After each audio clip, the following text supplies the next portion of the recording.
আসসালামু আলাইকুম প্রিয় ফুটবল ফ্যান্স।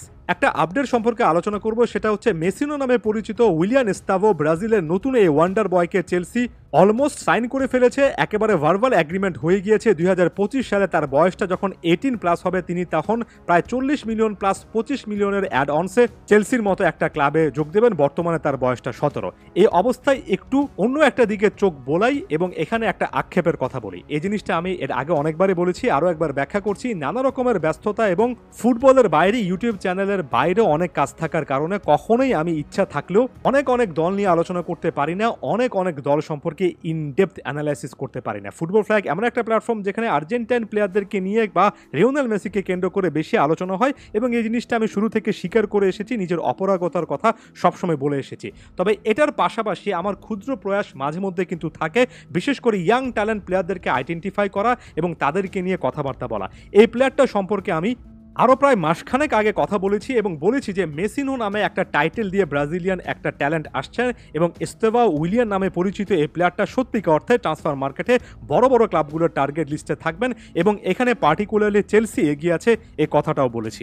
সেই ভিডিওটাতে নেগেটিভ একটা কিন্তু ইম্প্যাক্ট আমি দেখেছি, বিশেষ করে যখন ব্রাজিলিয়ান অনেক ইয়াং ট্যালেন্ট সম্পর্কে আলোচনা করা হয়, আর্জেন্টাইন ফ্যানদের মধ্যে একটা অংশ এসে নেগেটিভ মন্তব্যগুলো করেন। তবে সবচেয়ে আফসোসের ব্যাপার, এই প্লেয়ারটাকে মেসিনো ডাকা হয়, এই জিনিসটাই অনেকে কিন্তু নেগেটিভলি নিয়েছেন, অথচ ব্যাপারটা অন্যভাবেও চিন্তা করা যেত। কোন প্লেয়ারকে লিওনেল মেসির মতো সর্বকালের সেরা বা অন্যতম সেরা একজন ফুটবলারের সঙ্গে আসলে কম্পেয়ার করাটা উচিত নয়, এই জিনিসটা আমি নিজেও জানি। তবে মেসিনোকে কিন্তু লিওনেল মেসির সঙ্গে কম্পেয়ার করা হয় না, বরঞ্চ মেসিনো নামটা কিন্তু আমি ওই ভিডিওতে ব্যাখ্যা করেছিলাম। এখানে যে নামের সাথে ইনহো বা INHO লাগানো হয়, এটার ইউজটা অনেকটা ইংরেজি সাফিক্সের মতো ইউজ করা হয় এবং এখানে এই জিনিসটা বোঝায় লিটল অথবা লাইক, অর্থাৎ মেসির মতো কিংবা ছোট মেসি এমন টাইপের একটা উপাধি।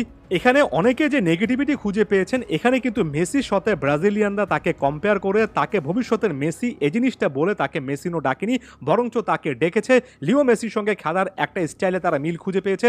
তার চেয়ে বড় কথা, লিওনেল মেসির মতো হতে পারেন, মেসিকে আইডলাইজ করতে পারেন, এমন একটা ইঙ্গিতও কিন্তু এখানে খুঁজে পাওয়া যায়। তাই প্রতিটা ব্যাপারকে নেগেটিভলি না নিয়ে ব্রাজিলিয়ান একজন ফুটবলার উঠে আসছেন, তাকে মেসির নামের সাথে মিল রেখে ছোট মেসি, লিটল মেসি ডাকা হচ্ছে, অর্থাৎ তার আইডল হিসেবে লিওনেল মেসির নামটা সেট করা হচ্ছে। এভাবে দেখলেও কিন্তু অনেক রকমের পজিটিভিটি খুঁজে পাওয়া যায়। জানি বাংলাদেশি ফ্যানরা এই জিনিসগুলো বিশ্বাসই করবেন না, তবে আমি অনেক জায়গায় দেখেছি অনেক ব্রাজিলিয়ান ফ্যান, অনেক ব্রাজিলিয়ান ফুটবলারও কিন্তু লিওনেল মেসিকে আইডলাইজ করেন, তাকে সর্বকালের সেরা মানেন।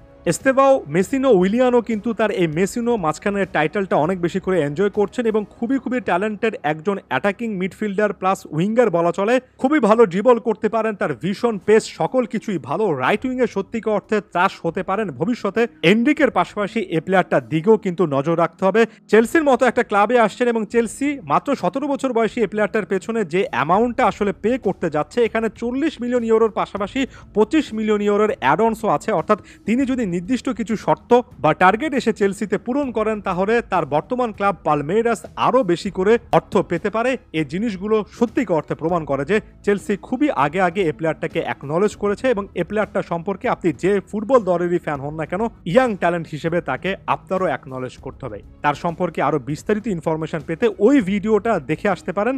এই ভিডিওর পিন কমেন্টে সেটা রেখে গেলাম। আর একই সঙ্গে আর্জেন্টিনা ব্রাজিল ক্ল্যাশটা সরিয়ে একজন ইয়াং তরুণ প্রতিভাকে যত বেশি করে পজিটিভিটি নিয়ে দেখা যায়, সেই জিনিসটা যদি করতে পারেন, একজন ছোট্ট কন্টেন্ট ক্রিয়েটর হিসেবে আমি নিজে অনেক খুশি হব। ধন্যবাদ সবাইকে।